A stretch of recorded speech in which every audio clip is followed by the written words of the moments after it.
नमस्कार दोस्तों, आपका स्वागत है पहलवान गुरुदीन ग्रुप ऑफ कॉलेज के यूट्यूब चैनल पर।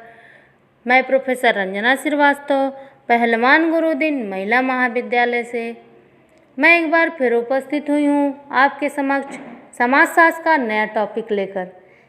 अपनी टॉपिक शुरू करने से पहले यदि आपने हमारे चैनल को अब तक सब्सक्राइब नहीं किया है तो प्लीज़ सब्सक्राइब करें और उसके बगल में दिए गए बेल आइकन को ज़रूर प्रेस करें ताकि हमारी सभी नई वीडियोस की नोटिफिकेशन सबसे पहले आप तक पहुंच सके।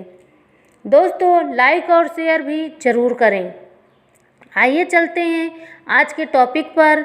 आज हम लोग बीए फाइनल ईयर के फर्स्ट पेपर से टॉपिक लिया है संरचनात्मक प्रकार्यवाद। आज हम लोग संरचनात्मक प्रकार्यवाद के विषय में चर्चा करेंगे। संरचनात्मक या केवल प्रकार्यवाद समाजशास्त्र की प्रमुख अवधारणा है। प्रकार्यवादी सोच को विकसित करने वाले समाजशास्त्रियों में जिन दो विचारकों को महत्वपूर्ण माना जाता है उसमें दुर्खिम तथा टॉलकाट पार्सन्स प्रमुख रहे हैं। अमेरिकी समाजशास्त्र में प्रकार्यवादी सिद्धांत का एक खास स्थान रहा है। समाजशास्त्र में प्रत्यक्षवाद के साथ ही प्रकार्यवादी सोच का एक विशेष स्थान रहा है। प्रकार्यवादी सिद्धांत के समर्थक यह मानते हैं कि समाज की क्रियाएं व्यवस्थित तरीके से चलती हैं और इसलिए वह समाज को व्यवस्था के रूप में देखते हैं।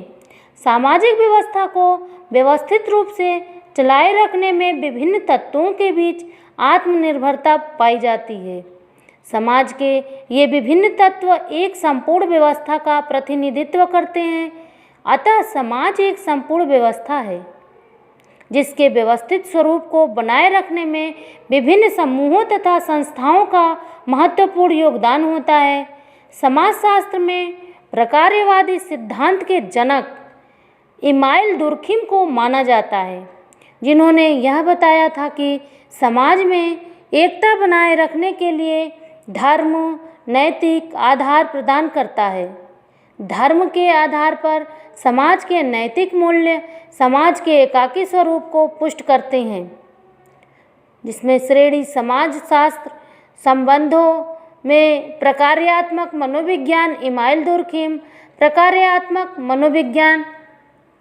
मनोविज्ञान में प्रकार्यवाद एक ऐसा स्कूल या संप्रदाय है जिसकी उत्पत्ति संरचनात्मक के वर्णनात्मक तथा विश्लेषणात्मक उपागम के विरोध में हुआ।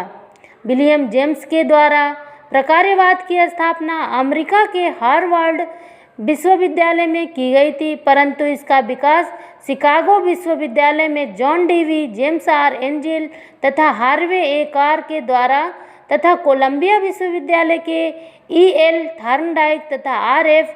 वुडवर्थ के योगदानों से हुई। प्रकार्यवाद में मुख्यतः दो बातों पर प्रकाश डाला गया।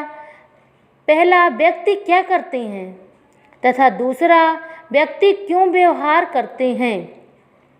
वुडवर्थ के अनुसार इन दोनों प्रश्नों का उत्तर ढूंढने वाले मनोविज्ञान को प्रकार्यवाद कहा जाता है। प्रकार्यवाद में चेतना को उसके विभिन्न तत्वों के रूप में विश्लेषण करने पर बल नहीं डाला जाता, बल्कि इसमें मानसिक क्रिया या अनुकूल व्यवहार के अध्ययन को महत्व दिया जाता है। अनुकूल व्यवहार में मूलतः प्रत्यक्षण, स्मृति, भाव, निर्णय तथा इच्छा आदि का अध्ययन किया जाता है, क्योंकि इन प्रक्रियाओं द्वारा व्यक्ति को वातावरण में समायोजन में मदद मिलती है। प्रकार्यवादियों ने साहचर्य के नियमों जैसे समानता का नियम, समीपता का नियम तथा बारंबारता का नियम प्रतिपादित किया, जो सीखने में अपनी महत्वपूर्ण भूमिका बताता है। कोलंबिया प्रकार्यवादियों में ई.एल. थॉर्नडाइक व आर.एस. वुडवर्थ का योगदान सर्वाधिक रहा। थॉर्नडाइक ने एक पुस्तक शिक्षा मनोविज्ञान लिखी, जिसमें इन्होंने सीखने के नियम लिखे हैं। थॉर्नडाइक के अनुसार मनोविज्ञान उद्दीपन अनुक्रिया एसआर संबंधों के अध्ययन का विज्ञान है। थॉर्नडाइक ने सीखने के लिए संबंधवाद का सिद्धांत दिया।